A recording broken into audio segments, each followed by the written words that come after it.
बार एक बूढ़ी माँ को उसके बेटे ने एक वृद्ध आश्रम में ले जाकर छोड़ा। इस माँ का ये वही इकलौता बेटा था जिसके लिए इस माँ ने जीवन भर संघर्ष किया।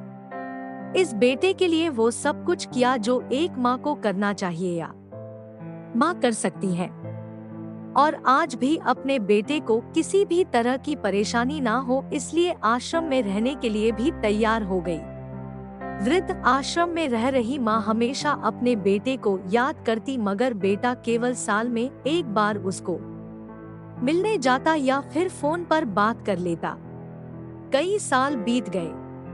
वृद्ध आश्रम से बेटे को एक दिन फोन आया। उन्होंने कहा, बेटा जल्दी से आश्रम आके अपनी माँ से मिल लो, वो बहुत सीरियस है। बेटा जब अपनी बीमार माँ के पास पहुँचा तब वह अपनी आखिरी सांसें गिन रही थी। बेटे ने अपनी माँ से उसकी आखिरी इच्छा पूछते हुए कहा, माँ मैं तुम्हारे लिए क्या कर सकता हूँ बताओ। माँ ने कहा, बेटा इस आश्रम में गर्मी और मच्छर बहुत ज्यादा है, यहाँ पर कुछ पंखे लगवा देना। फ्रीज ना होने की वजह से यहाँ पर हम बूढ़ों को कई बार भूखे पेट ही सोना पड़ता है, क्योंकि किसी ने दिया हुआ खाना खराब होने से नहीं बचा पाते।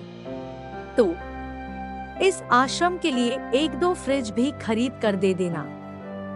बेटे ने अपनी माँ की सारी बात सुनी और अपनी माँ से पूछा, आपने इतने साल यहाँ पर निकाल दिए पर आपने कभी भी यह बातें मुझसे नहीं कही, और अब जब आपके पास टाइम नहीं बचा है तब आप यह सब कह रही है, ऐसा क्यों? माँ ने बेटे को जवाब देते हुए कहा, बेटा मैंने गर्मी, भूख और पीड़ा सहन कर ली, लेकिन मुझे पता है जब तेरे बच्चे तुझे यहाँ पर छोड़कर जाएंगे तब तू यह सब सहन नहीं कर पाएगा। इसीलिए तेरी सुविधा के लिए मैं तुझे यह सब लगाने के लिए कह रही हूँ। दोस्तों, माँ की ये आखिरी लाइनें किसी भी बेटा या बेटी की आंखें खोलने के लिए सक्षम है। इतिहास हमेशा अपने आप को दोहराता है। अगर आप चाहते हैं कि आपके साथ अच्छा व्यवहार हो तो आपको भी दूसरों के साथ वैसा ही व्यवहार करना पड़ेगा।